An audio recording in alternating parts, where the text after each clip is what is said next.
3, 2, 1. I am sweating like a pig. Here's a sock. I just said he and then that's she, but whatever. I do want to kind of spruce it up a little bit.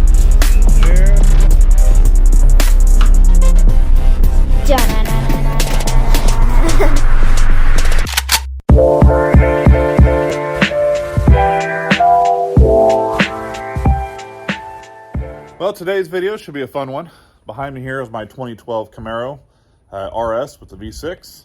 And we have a little issue with the AC. And after doing some research and getting on some Camaro forums, I find that the blend door actuator commonly goes bad on these.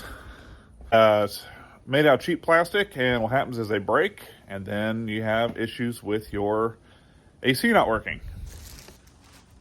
Now it's a nice day out today, so it's a perfect time to get this fixed. We got a brand new door right here. It's a genuine GM part. There's your part number, 92215212. I think this was like 20 bucks on Amazon. Now, the way we're going to fix this is kind of a little YouTube hack. There's several videos out there. And I want to give a big shout out to, I believe it's 737 Mechanic. I'll put a link in the description below. He gives a very detailed video on how to do this. But the reason why we're going to be using a hack is that the proper way to replace this actuator, which I'll show you where it is pulling the dash. And to pull the dash on these 5th gen Camaros, you have to actually remove the windshield. And to have a dealer do this, you're looking upwards of $3,000 to $4,000, which is flat out ridiculous for a $20 part. What happens is, usually this corner right here, based upon the videos I've watched, because this is a very cheap plastic, is the stress of this opening and closing over time. It literally just breaks the corner off, and then your door doesn't open and close, and then you get stuck with heat or AC or whatever. So, all right, so the first thing we're going to do is remove this driver's seat so we have plenty of room to lay down and get under the dash. And there's just 2 bolts in the back, T50 Torx. We're just going to pull those out, and then there's little hooks that the front of the seat goes into. So once we get these out, we'll be able to scoot the seat back, pull it out, and electrical connector underneath, we'll have to unplug it, and then the whole seat should come right out of the car.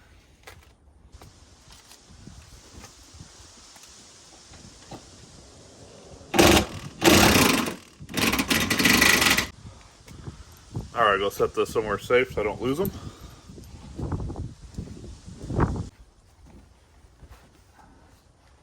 All right. Out the hook. Now we need to unplug the connector. Alright, so here's the bottom of the seat. Here's the connector I'm talking about. So this, you just take a screwdriver and then you just slide that out, and then you just pull that off the, then you just pull the plug off the connector right there, and it pulls right out. Hey, we got a quarter. Alright. So what we're going to do now is I want to put some tape over this. As good advice from 737 Mechanic.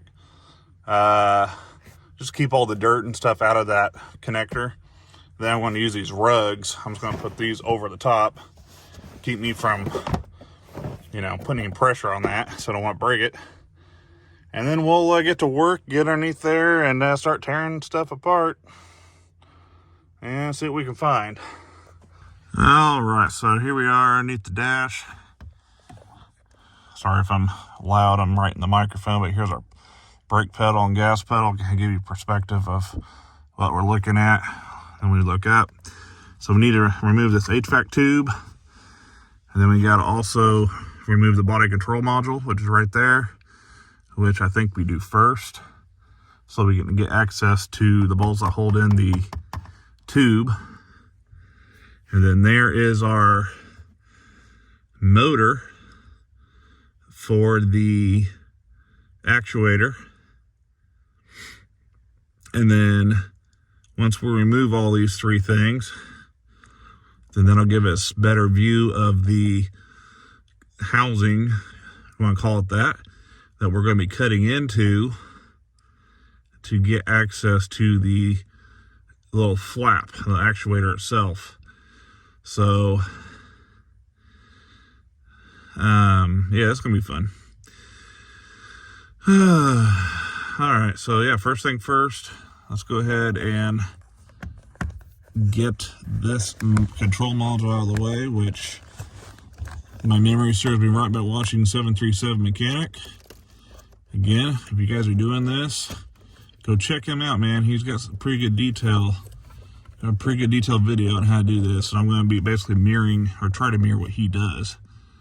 So, just kind of push, it's kind of a two-hand job. You just got to push this tab, and this whole control module will slide out, and then we just go in and unplug all those connectors. So let me do that real quick, and then I'll be right back. All right, guys, so we got everything removed here. We got the HVAC tube pulled out, the body control module pulled out, and the actuator motor pulled out. And you can see right there the pedestal, where the two screws hold the motor in.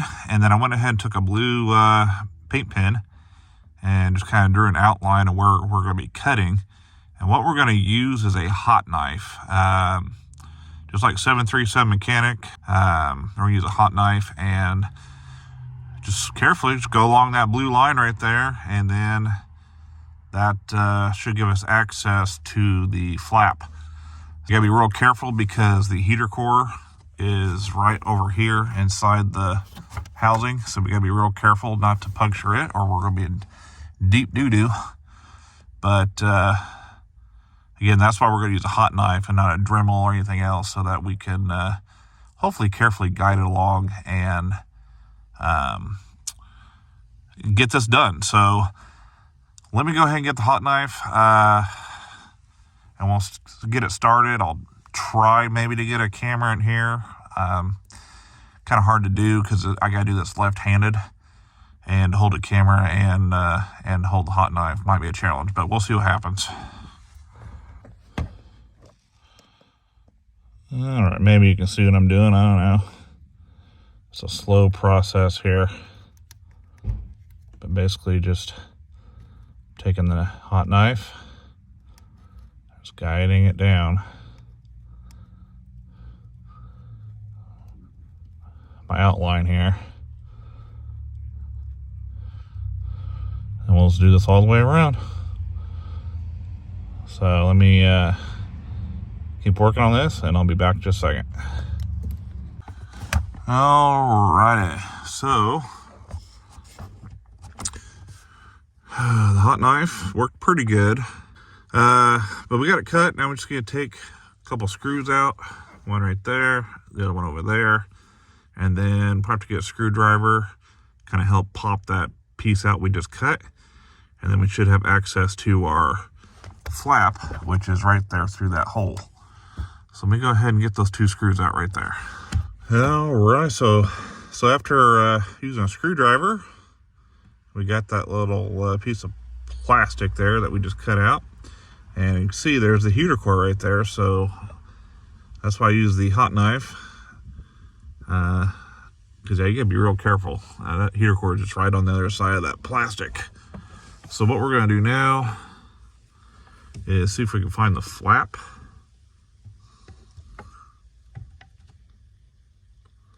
That we cut out.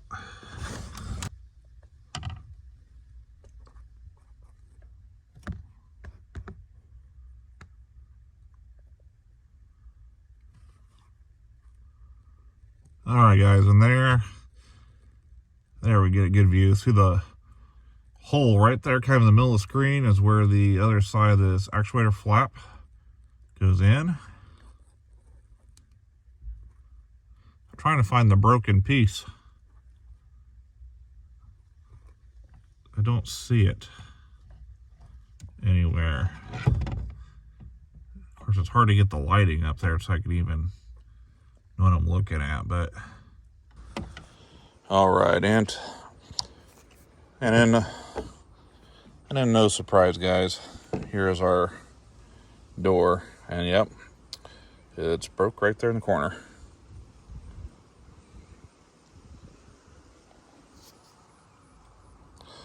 So we got a replacement door right here. Same part number. So this one will probably break too, but this car has 126,000 miles on, I think. So I guess if it lasts that long again, then we're in good shape. But next time it needs to be repaired, it'll be a little bit easier because we already got everything cut out. All right, so I should have showed you guys this before I modified it, but this is the plastic piece we cut out of the box, and I went ahead and used my Dremel and filed down. There was a big groove thing. There's this big plastic groove like this right here that went along down here, and then it went up and around, and it's almost impossible to get that back up to where it goes because it just doesn't want to go in place. So I went ahead and just sanded that off, and then sanded up here around where the bolts go in, and now this should just pop right up there. Yeah, that did the trick. Again, I apologize for not showing you before I filed that down, but you'll know what I'm talking about if you're doing this job and you go back to put that piece back up there. You'll know exactly what I'm talking about. But once I filed it down, that plastic piece we just cut out of here to repair this, it just popped right back in place. So now we just got to put the 2 screws back in and then reassemble everything. And as you can see, well, maybe not, but it's nice and free. So probably want to test that before you put everything back together. But yeah, I think we're ready to go ahead and reassemble and see if the AC works. All right, one more thing here before we reassemble. Had some gasket maker laying around, so I went ahead and just kind of smeared some around where we cut to kind of help seal that a little bit better, so we don't have a lot of air leaking out. It looks messy, but it'll get the job done. All right, guys, so after all the blood is rushed from my head doing this, we got everything back together. So as long as I did it right, everything should work. Got the actuator motor plugged in, wiring harness and control module, robotic control module, all back to where it goes. Got the HVAC vent tubing back to where it goes. Definitely put this in first before you do all that. Makes it a lot easier. So next thing we need to do is go ahead and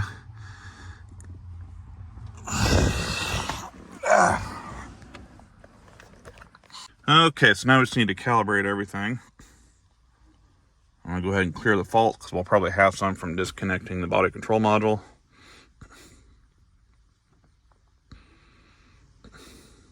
Yeah, 16.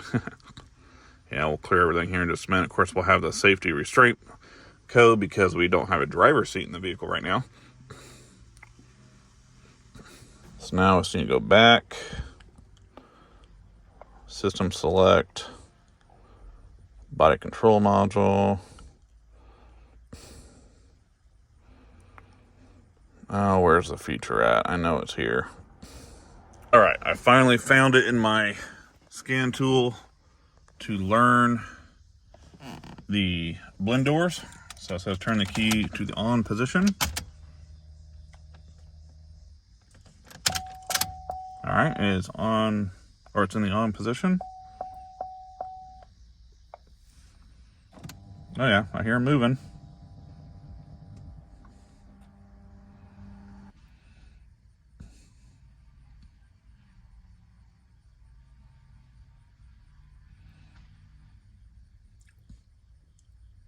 Turn the ignition off and back on.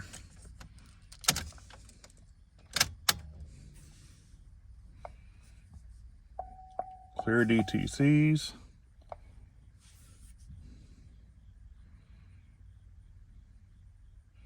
I guess that's it. Well, I guess before we put the seat back in and on, let's go ahead and start it up. We got everything off right now. and see if we got balanced air.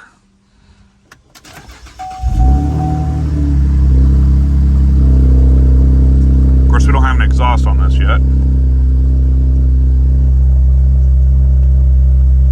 We may have to just go for a drive here in a little bit. Let's turn on the air conditioning now.